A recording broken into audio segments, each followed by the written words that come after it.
If I put a pin in a map where Tom was during the war, and another one where my father was, and a third where my mother was, I find that I have divided the world into thirds. Until I read their letters and envisioned the places where they were and imagined their distances from each other, I never truly understood what it meant, a world war. Now, reading their letters and with the cryptic datelines, somewhere in Africa or somewhere in Australia, I realized for the first time what that meant in time and in distance and in emotion.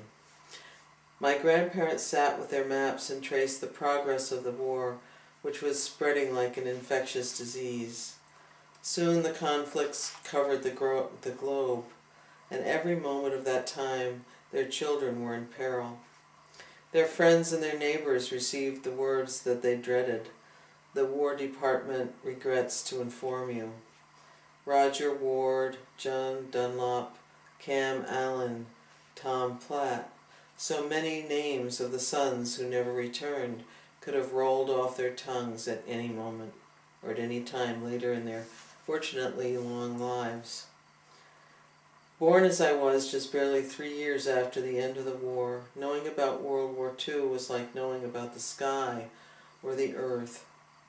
At least in the first 10 years of my life, it seemed to be everywhere, always in the air.